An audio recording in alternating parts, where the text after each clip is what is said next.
gentlemen, good day and welcome to the TCS earnings conference call. As a reminder, all participant lines will be in the listen-only mode, and there will be an opportunity for you to ask questions after the presentation concludes. Should you need assistance during the conference call, please signal an operator by pressing star then 0 on your touchtone phone. Please note that this conference is being recorded. I now hand the conference over to Mr. Kedar Shirali, Global Head Investor Relations at TCS. Thank you, and over to you, sir. Thank you, Aman. Good evening and welcome, everyone. Thank you for joining us today to discuss TCS's financial results for the third quarter of fiscal year 2022 that ended December 31st, 2021. This call is being webcast through our website, and an archive, including the transcript, will be available on the site for the duration of this quarter. The financial statement, quarterly fact sheet, and press releases are also available on our website. Our leadership team is present on this call to discuss our results. We have with us today Mr. Rajesh Gopinathan, Chief Executive Officer and Managing Director. Good evening, everyone. Mr. N.G. Subramaniam, Chief Operating Officer. Hello, everyone. Mr. Samir Seksaria, Chief Financial Officer. Hello, everyone. And Mr. Milind Lakkad, Chief Human Resources Officer. Milind, are you there? Sir, request to please unmute your line.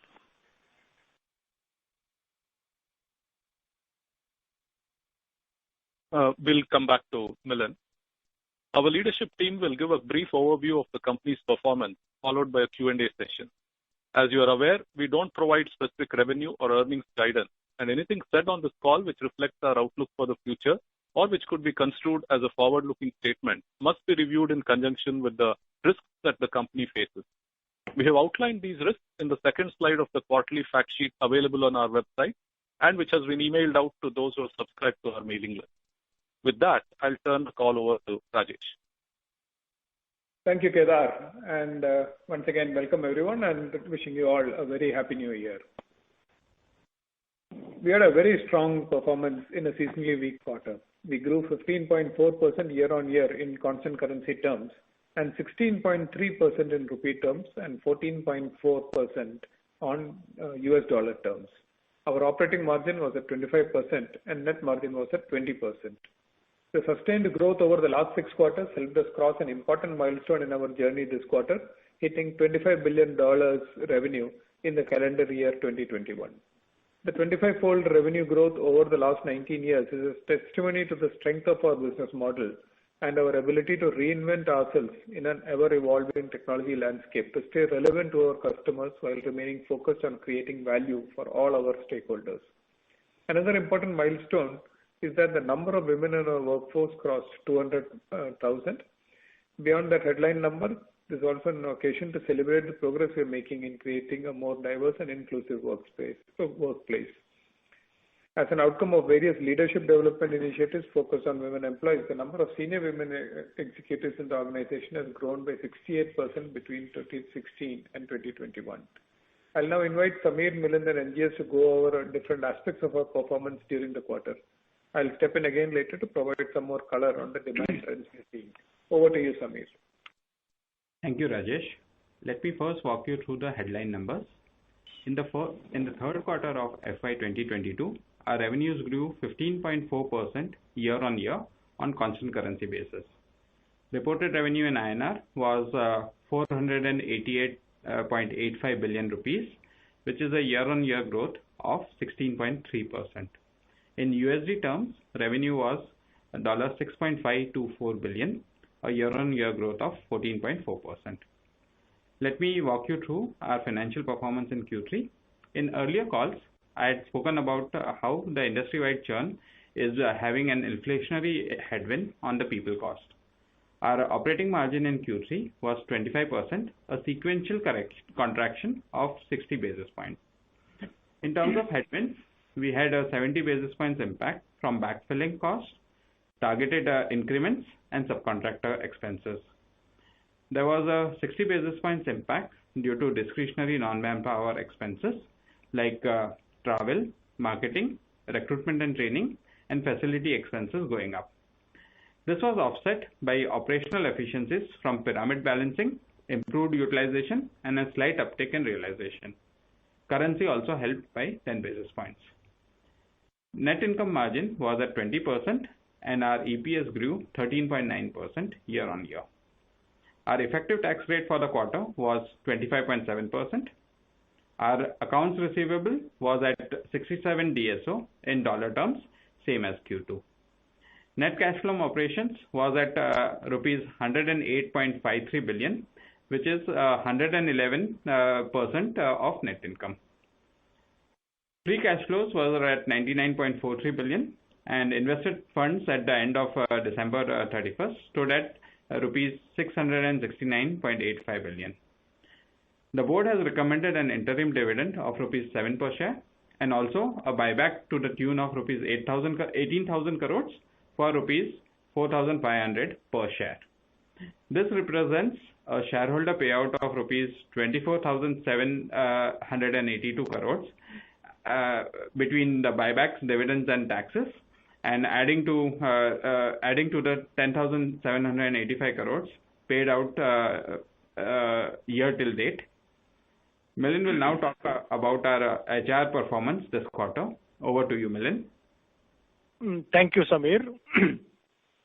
On the people front, we had a net addition of 28,238 in Q3, bringing the total headcount to 556,986. It continues to be a very diverse workforce with 156 nationalities represented and with women making up to 36% of the base. As Rajesh mentioned earlier, the number of women in the workforce crossed 200,000 this quarter. In the face of industry-wide supply-side challenges, we have doubled down on our investment in organic talent development. Over 100,000 market-relevant deep skills were gained by TCSers in Q3. The number of contextual masters, that is, individuals who have demonstrated deep contextual knowledge of their customers, business, and IT landscapes, has now crossed 38,000. The sustained strength of demand, particularly in new technologies, has necessitated large-scale hiring of fresh talent. As you know, we had onboarded 43,000 freshers in the first half of the year, all trained on the latest technologies, and in our last call, we had indicated plans of hiring another 34,000 in the second half. I'm happy to inform you that we achieved the figure in Q3 itself and are now planning to hire some more in Q4. Fresher hiring continues to be through our national qualifier test. However, we have increased its frequency to cater to our unprecedented volumes of hiring. Let me now spend a minute on the elevated employee churn we have seen across the industry for the last few months. Our progressive people policies, empowering culture, investments in our people, fast-track careers linked to learning, and I think very differentiated, ample opportunities for global deployment continue to be huge differentiators for us that have enabled industry-leading talent retention for us. In addition, we have been tactically responding to the increasing attrition by benchmarking our compensation levels with the market and promoted over 110,000 employees this year so far. All this has helped us contain the number of departures and retain the best of our talent. On a LTM basis, our attrition in IT services was at 15.3% in Q3. The arithmetic of LTM calculation means that this metric might rise further in Q4, but we believe that the churn is stabilizing for now. Nevertheless, we will continue to closely monitor this metric. In our last call, I had mentioned that we were preparing for a return to office for most of our employees by the start of this new year.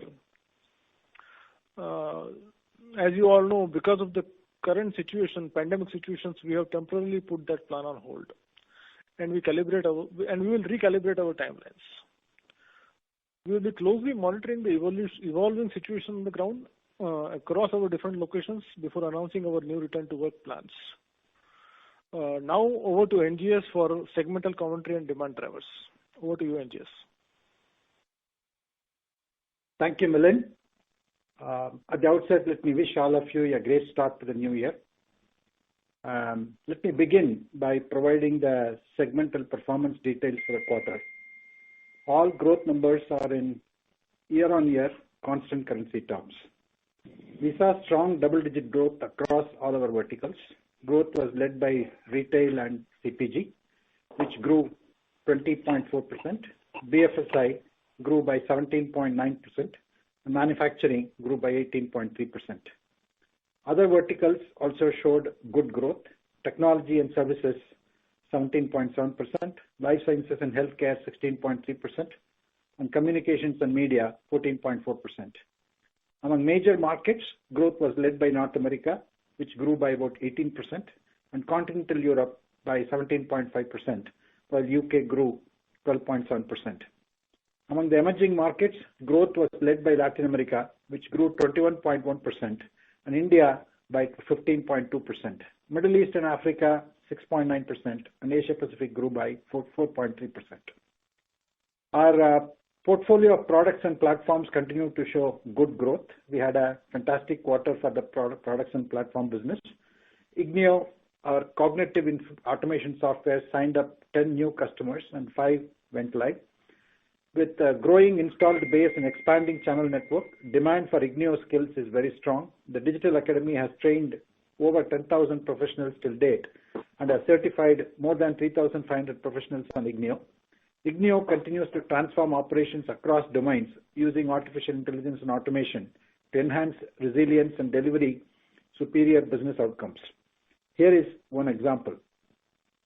A North America-based global hospitality major has gone live with Ignio across their enterprise data warehouse, hotel booking information system, inventory and availability, loyalty points rewards, customer feedback, and commission settlements. Ignio is being used to predict anomalies, identify SLA violations, and notify relevant stakeholders to take necessary actions, enabling resilient operations and near real-time visibility to business for over 20 business-critical measures covering 7,000 plus batch jobs. TCS Banks, our flagship product suite for financial services domain, had 9 new wins and 5 go-lives in Q3.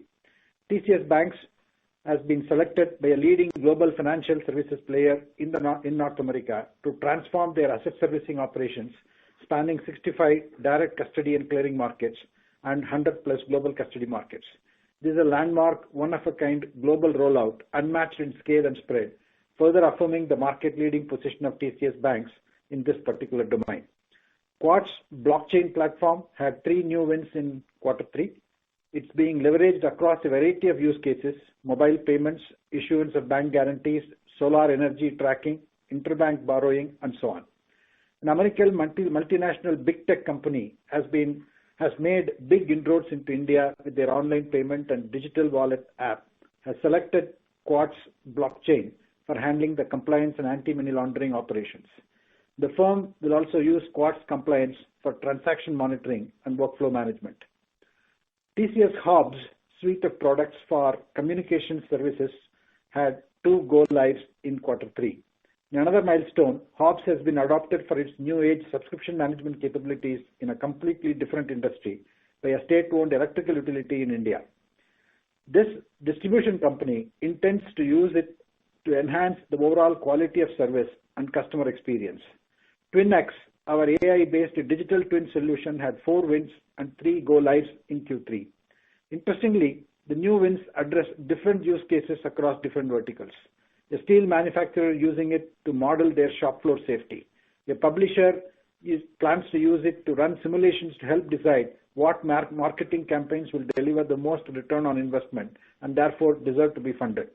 A telco is going to be using it to simulate the customer order journey for their broadband product. TCS OmniStore, our AI-powered commerce suite, had 2 new wins in this quarter.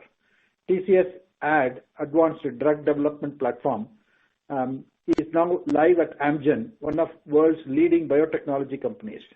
And this is supporting the initiatives on new ways of working and digital transformation journeys focusing on pharmacovigilance excellence. The platform leverages machine learning and natural language processing to deliver productivity and improve the quality of adverse event case data. Lastly, TCS Mastercraft, our suite of intelligent automation products for enterprise application development, modernization, and delivery, had 24 new wins in this quarter. Moving on to our client metrics, The robust addition of clients across every revenue bucket in the clearest validation of our customer-centric strategy and our focus on continually expanding and deepening our client relationships. In Q3, we added 10 more clients over the last 12 months in the 100 million plus band, bringing the total to 58. We added 21 more clients in the $50 million band, bringing the total to 118. We added 26 more clients in 20 million plus band, bringing the total to 255. We added 40 more clients in $10 million band, bringing the total to 426. We added 54 more clients in $5 million band, bringing the total to 619. And we added 98 more clients in the $1 million plus band, bringing the total to 1,175. Let me now cover some of the demand trends we are seeing in the market. Our growth continues to be driven by the same three broad trends that Rajesh has spoken about in prior calls. That is, increased investments in building a digital core, tech and operations optimization, and growth and transformation. While we had plenty of deals across all of these three buckets in Q3, I will take up two distinct demand themes in today's call and share some examples of the deals we won and the work we are doing in those areas. Cloud continues to be a big driver of growth. Our early investments in building deep capabilities across all the cloud technologies and creating dedicated business units around three hyperscalers has made us the preferred partner for customers looking to accelerate their cloud transformation journeys. We are among the top partners to each of the hyperscalers. Microsoft has recognized us as the number one partner contributing to the maximum Azure revenue. That is, we helped move the maximum number of enterprise workloads to the Azure cloud. Similarly, we have received Partner of the Year awards from both AWS and Google Cloud. We have been sharing examples of cloud transformation engagements every quarter to give you a flavor of the nature of the demand out there.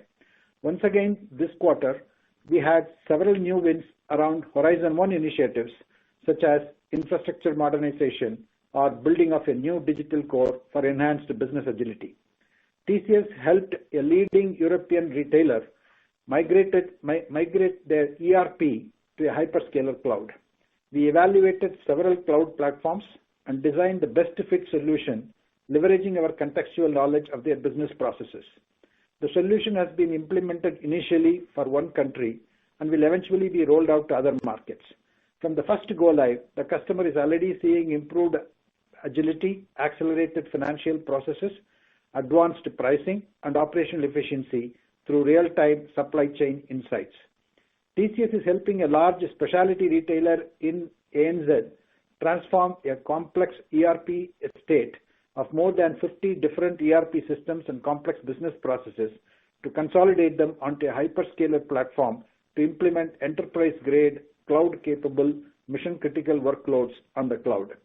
We also help a leading Canadian bank unlock significant organizational agility by migrating a complex ecosystem of 70 plus business applications onto a hyperscaler cloud.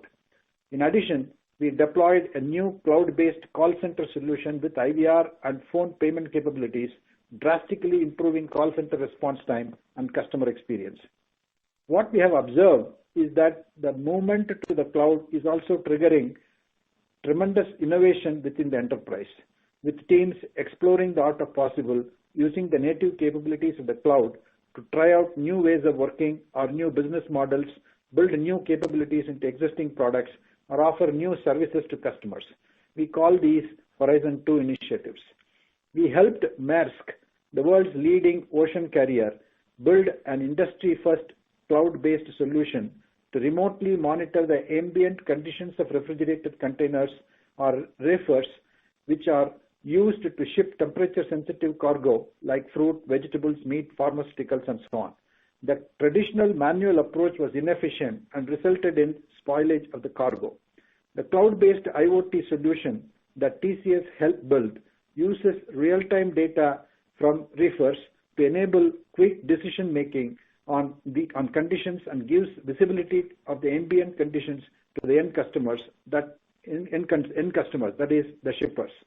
Other capabilities include automated alarm detection, corrections, and closure, a workflow system, a vessel-based solution to onboard reefer technicians, integration of predictive algorithms to help detect issues before they turn into problems, and support the implementation of a mobility solution for Maersk's equipment maintenance and repair vendors.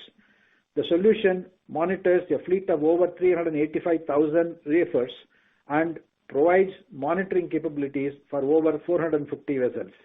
This innovative use of technology has enabled Maersk to carry cargo in the exact ambient conditions inside the container as desired by their customers, reduce the risk of spoilage, and resulted in improving customer satisfaction. A global leader in medical devices has partnered with TCS for their IoT-based fleet management initiative for connected health to enable healthcare providers to monitor key patient vitals across various care units. The fleet of sensors and devices will be remotely provisioned to monitor the key parameters and control software updates. The next generation medical device connectivity solution leverages a cloud-based IoT stack that will be the foundation on which these new features will be enabled. Another key theme we have been speaking about for a while and which continue to drive growth in Q3 is sustainability. Today I wanted to share a story of how we are helping manufacturers manage the downstream environmental footprint of their products by strengthening the end-of-life recycling and recovery of non-biodegradable components of their products and become better environmental stewards. This is known as extended producer responsibility and is a legal obligation under the polluter pays principle in many parts of the world. TCS is helping a multinational furniture retail chain meet their extended producer responsibility around plastic usage in their products and enable better recovery and recycling.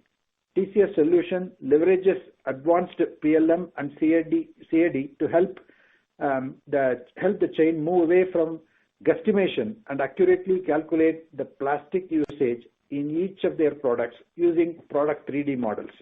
This enables more accurate tracking and end-of-life recycling or recovery of the plastics and synthetic textile fibers used in their products. This ensures the right amount of compliance and enhancing the brand's image as a responsible business. Of course, reduction of carbon footprint continues to be a major concern across boardrooms and executive suites. We have several ongoing engagements and new wins in this area. Let me share a few examples. TCS is a trusted partner and advisor for a multinational food and drink processing conglomerate, a multi-year global program to build a robust digital data governance system that can reliably measure and analyze greenhouse gas emissions and track the progress in emission reductions versus corporate targets.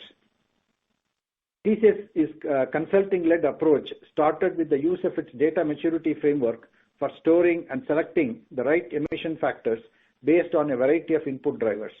The solution leverages its DISMO toolset to create a platform that integrates data from across the entire supply chain, calculates emission footprints based on standardized carbon accounting protocols with drill downs into departmental impacts, and generates carbon accounting disclosures with complete traceability and sums up the performance and progress in an executive dashboard.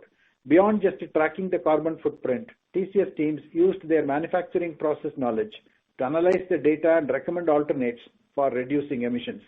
The recommendations were accepted and downstream plans for a global rollout are currently underway. We had a high-profile win for our TCS Clever Energy product, our award-winning enterprise-level energy and emission management solution. It uses IoT for data acquisition and has an inbuilt digital twin for energy usage modeling and machine learning, and augments the intelligence to provide an integrated energy view. It's a comprehensive platform covering multiple energy functions, including heating and cooling, process energy optimizations, demand response, intelligent tariff, and carbon management. In Q3, a leading multinational consumer goods company signed up to implement the platform at 10 of their plants to make them energy efficient, reduce emissions, and meet their sustainability cum financial goals. With that, let me hand it over back to Rajesh for some color on industry-level transformations and other order books. Thank you. Thank you, NGS. In addition to helping our customers in their growth and transformation journeys, we are also participating in larger industry-level changes I want to give an example from a couple of industries. I'll take the utilities industry first. There's a growing focus, as you know, in utilities on sustainability, energy efficiency, and demand for carbon-free clean energy is driving a significant transformation in the utility industry. And TCS is participating fully in this transition. The big theme that is currently at the heart of this transformation is the shift to what is known as distributed energy resources like solar and wind farms. And we are participating with many of our customers in this space. As an example, for one of the largest fully regulated utilities in North America, they are going through this similar kind of a transition where they will be retiring aged and expensive coal-fired facilities and will replace them with DERs or the distributed energy resources in their portfolio. What we have done is to help them build a renewable energy performance center that will help track the performance and asset health of the renewable assets. The platform is already connected to 171 wind turbines and 3 large solar farms. And it will gradually be rolled out across all their assets as part of an ongoing multi-year initiative. This will not only help our client meet regulatory requirements, but it will also help build a sustainable energy ecosystem in the country. The growing reliance on DERs also poses new challenges in grid management, given the intrinsic variability in generation when you shift to this distributed energy and distributed generation kind of a methodology. That, along with growing incidents of extreme natural events precipitated by climate change, has necessitated grid modernization for greater resilience and enhanced customer experience. We are helping a Fortune 500 utility customer on the west coast of US to manage their grid performance better using analytics and data from various field sensors. As you are aware, West Coast US suffers from wildfires, and we have helped the utility build a predictive data model that can identify customers with vulnerable assets to potential wildfires and cuts off power before the event. Over time, the model's accuracy has gone up to 99%, significantly boosting the utility's goodwill in the community. Similarly, coming to another industry in the midst of transformation, healthcare is another one that's going through a sectoral transformation. It's a multidimensional transformation that is playing out there. The industry structure itself is undergoing a change, and so are patient engagement models and back-end operations. Excuse me. At the heart of it is that we are moving from a very two-tier structure of individual care providers to integrated hospitals to a much more distributed scenario in between, where more specialized hospitals and chains are coming up for individual aspects and trying to upend the industry. You have people like pharmacy chains trying to get into into this spectrum. To give an example of a couple of large specialty healthcare provider in North America that we are working with, and we are developing and implementing a next-generation cloud-based patient care platform which connects an ecosystem of physicians, labs, dietitians, and pharmacies. It provides these stakeholders an integrated patient-centric view across the entire chain of 3,000 plus outpatient centers. That makes the patient experience very location agnostic. Regardless of which center the patient visits, the local physicians and care providers will have a seamless view of his or her integrated health record, significantly enhancing the patient experience, care delivery, clinician productivity, etc. The simplified user interface also reduces training effort for care providers and the risk of data entry errors. Another trend that took off during the pandemic is telemedicine and remote care. Well, this has been adopted in peripheral care areas at the moment. We expect this to find broader adoption across all non-critical care, once again boosting accessibility and clinician productivity while reducing costs. An example of our participation is early in the pandemic, we partnered with Align Technologies, a leading global medical device company, to build a remote care solution to support thousands of orthodontists across the world who are challenged with ensuring continuity in patient care. TCS leveraged its contextual knowledge, location-independent agile delivery model, and expertise in creating a superior user experience to accelerate the development of virtual tools for a cutting-edge mobile app. The app enables remote consultations, treatment progress assessment, and communication for doctors and their patients to discuss adjustments or concerns during the company's product called Invisalign treatments. Another tool enhances doctors to easily schedule and boost HIPAA-compliant video appointments with patients when needed. So, overall, across the examples given by NGS and the couple that I shared, the main message that we wanted to give is that we are seeing significant amount of transformation both at company level as well as industry level, and we are participating strongly in that. Coming to the overall order book in Q3, our total TCV was 7.6 billion, and it's a good mix of large, mid-sized, and small deals. By vertical, BFSI had a very strong TCV of 2.9 billion, while retail posted an order book of $1 billion. The TCV of deals signed in North America stood at 4.5 billion. With that, we'll open the line for questions. Back to you, Kedar. Thank you very much. We will now begin the question and answer session. Anyone who wishes to ask a question may press star and one on their touchtone telephone. If you wish to remove yourself from the question queue, you may press star and two. Participants are requested to use handsets while asking a question. Ladies and gentlemen, we will wait for a moment while the question queue assembles.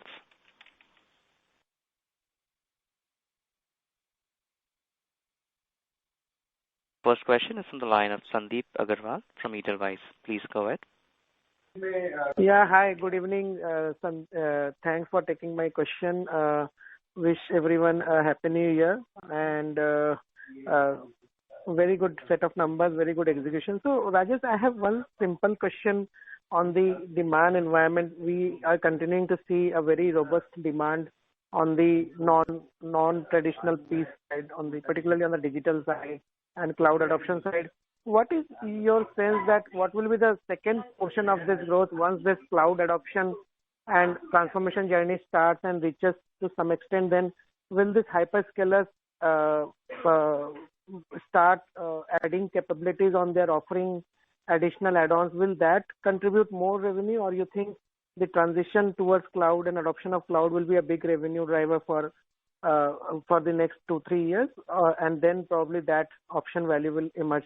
So what is your sense on how the demand will shape on the technology front on those two areas? If you can give some idea on that, will be very helpful. Thank you. Thank you, Sandeep. The cloud adoption will continue to drive a significant amount of demand in the short term.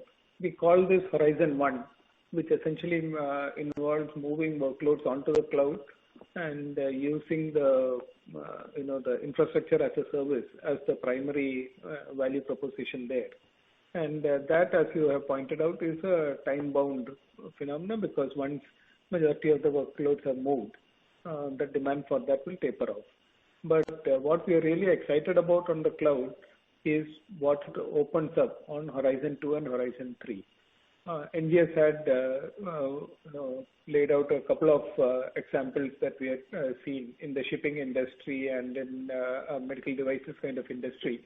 But across industry, we are seeing Horizon 2 opportunities and opening up. Horizon 2 is when the native capabilities of the cloud are being leveraged to generate significant transformation at the company level. These native capabilities could be a seamless fabric of the cloud, so that security and ability to handshake with partners is significantly enhanced. Analytics is another native capability that we're seeing a lot of traction on. And also other areas. So between the three hyperscalers, we are tracking more than 250 native capabilities that we are now seeing greater and increasing adoption among multiple customers that we have. And the last, but not the least by any means, is the Horizon 3 opportunities, where the ecosystem play becomes a very important driver for what we see as the industry structure of the future. So the example that I gave of in the healthcare space of a specialty healthcare, there the approach is to actually to act as a anchor to an ecosystem of doctors, so that whether it's care delivery or dietitians and the entire chain of people involved in not just the diagnosis, the treatment, and the ongoing maintenance of the person, including bringing in the labs into it, bringing in the pharmacies into it, and providing an end-to-end ecosystem. The cloud significantly increases the ability to adopt this kind of an ecosystem play. And we believe that these are all unbounded opportunities, unlike Horizon 1, which is a bounded one. So overall, we are quite excited about the cloud journey. Thanks for that detailed answer. Just if I can squeeze one more small portion. When do you see this attrition scenario cooling off? Like we are already seeing some signs that, prevention and other things are helping. So when do you think it will be completely, rationalizing to pre-COVID level? Is there any view on that, or you will abstain from giving any view right now? Let Milind take that. Milind, if you could. Yeah. Thanks, Rajesh. I think, like I said, no, we actually are, the churn for this quarter maybe little less than what we had in the last quarter. Okay, but our LTM percentage may still go up, based on the way it is calculated. So I see more of flattening of this, and eventually, slowly coming down. That is the way I am seeing it right now. But that is how it's going to be. Churn will be less and less as we go forward. LTM percentage will eventually straighten out over a few quarters.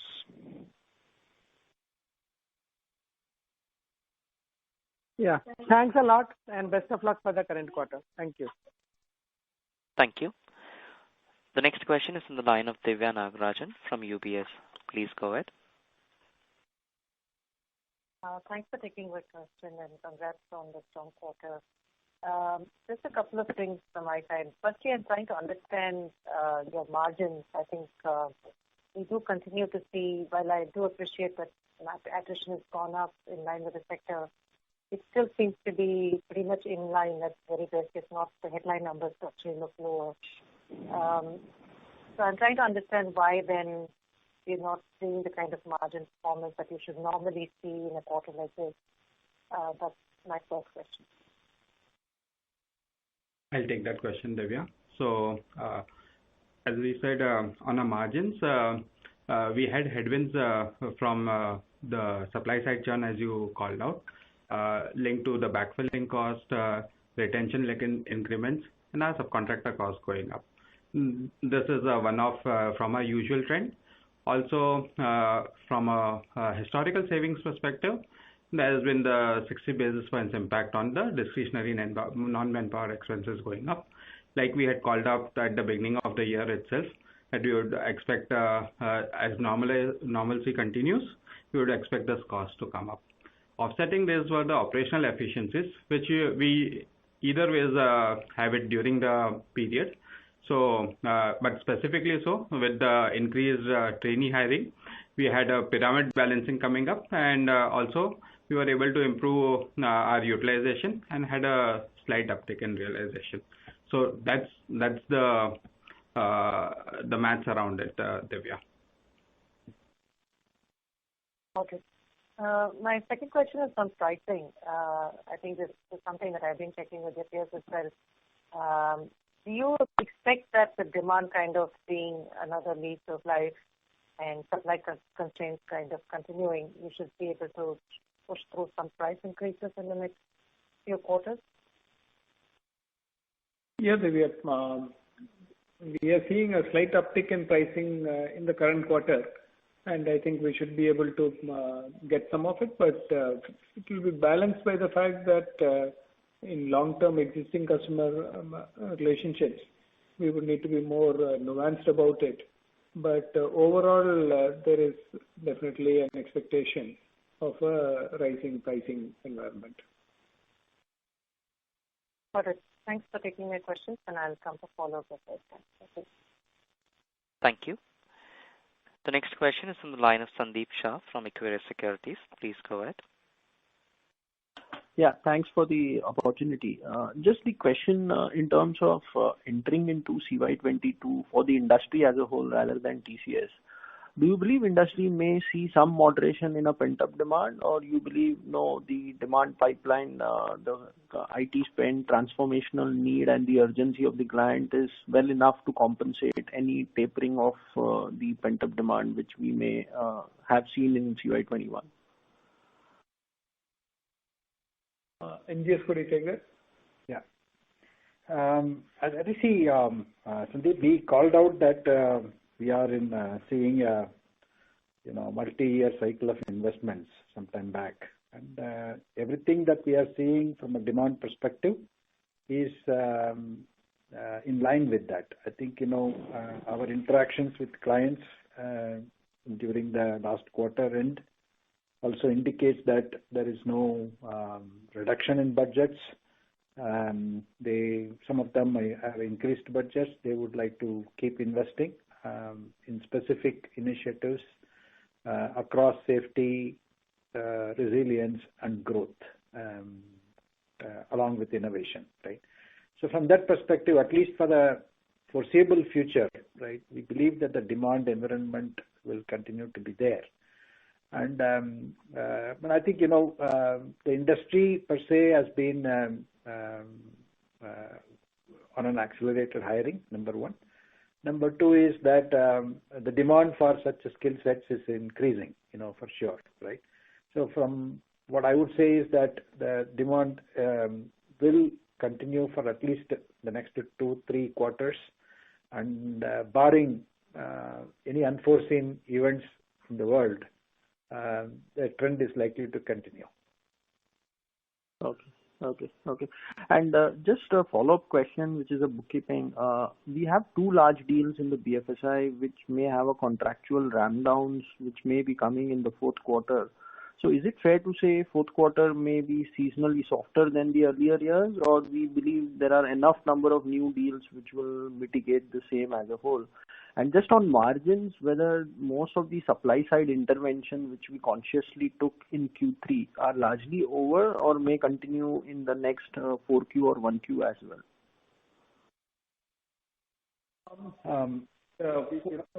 Deals in BFSI will not have a ramp down, but the base effect will kick in the fourth quarter, as you rightly pointed out. But overall, the demand environment is fairly strong. So we are endeavor to maintain the demand momentum, but next quarter we'll see a base effect kicking in BFSI specifically. Okay. And this question on the supply side intervention? Yeah. So I'll take it. So we would expect some more interventions going into Q4 and Q1. As far as the churn remains at an elevated level, we'll do all the things which would be required to sustain the requirements and capture the growth, Sandeep. Okay. Thanks and all the best. Thank you. The next question is from the line of Gaurav Rateria from Morgan Stanley. Please go ahead. Hi, thank you for taking my question. So firstly, Rajesh, has there been any difference in the trend from ACV versus TCV perspective because of the change in the tenor of the deals? Just trying to understand, that is TCV a fair reflection of how revenue growth is going to pan out, or the ACV trends are looking a little different? Gaurav, the last few quarters, the TCV is primarily constituted of relatively smaller deals. If I take a 2 quarters back kind of a perspective, so rather not smaller by small. I'm saying there are $1 billion deals and all inside this TCV. These are more regular sized deals with regular sized tenures. So to that extent, these have greater short-term drawdown value. So the ACV should be better. But when we look at the pipeline has an equal distribution of very large and mid-sized deals. So overall, there is no shift towards one or the other. It is just that a period to period, the TCV will have different constituents. Got it. Second question is around the continental Europe. I think you had talked about some large program ramp down and some impact of that. Is that totally behind us, or it will take some more time after which this issue will be kind of behind and the drag from that will be away from a growth perspective? Technically, it's another quarter could also be, because as you might recall that last time I said that we should see a recovery into Q3, Q4. Q3 surprised us pleasantly, but there will be some amount of the base effect impact coming into Q4. But overall, Europe is a very strong trajectory, and touch wood, unless something goes wrong in the current situation, Europe visibility is very high. Got it. Lastly, on the realization at the portfolio level, you did talk about some positive impact. From a flow-through perspective, is it fair to believe that this impact comes in the financials with some lag, not necessarily in the same quarter when the realization impact comes in? No, we report realization, not pricing. So realization impact is the net impact in the quarter after everything has happened. So there is no lag to that. But overall pricing trend, our expectation is that it has an upward bias, and that should show through in future realizations. Perfect. Thank you. Thanks a lot. Thank you. The next question is from the line of Manik Taneja from JM Financial. Please go ahead. Hi, thank you for the opportunity. I had a question related to the step up that one has seen in terms of subcontracting charges across the industry as well as for TCS, and some of it has been driven by the employee turnover as well as the limitations in terms of employee travel. When do you think this starts normalizing, and would this aid margins as the situation normalizes? So Manik, so our usual subcontractor expenses used to be around 7.5%. They are currently at 9%. So that's that's a direct impact of what we see across in the industry. Our view is that this would continue till the churn remains to be elevated, and then once it settles down, this would be one of the primary levers to double down upon from an operational efficiency perspective. Sure. I had an additional question that across the industry, one has seen a significant offshore shift. However, when one looks at the revenue productivity metric, one has still seen a significant increase in over the last few quarters despite such a significant offshore shift. So if you could spell out what do you think has been driving that, and shouldn't that be seen as a indicator of pricing strength for you as well as the industry? So offshore leverage shift was particularly prominent in the last financial year. And it settled down towards the end of the financial year. We would expect the offshore leverage to remain around the same, and slightly with travels and etc. Opening up, we would expect a shift towards on-site to begin with. To your question on being visible on the pricing part, it has been, if you look at our efficiency, it has been balanced, Manik. Sure. Thank you. All the best for the future.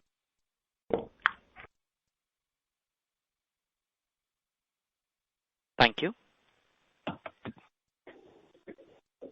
Ladies and gentlemen, that would be our last question for today. I now hand the conference over to the management for their closing comments. Thank you, and over to you. Thank you. So to sum up, we had a strong broad-based growth across all our industry verticals that helped us overcome normal seasonality and post 15.4% year-on-year growth. The order book continues to be very robust and well distributed.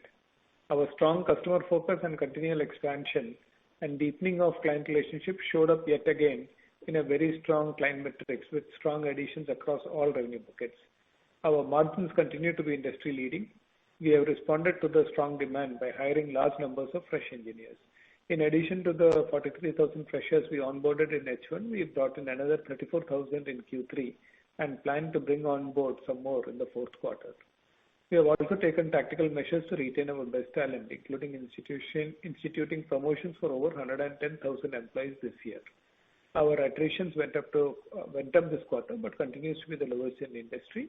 We will continue to watch this closely.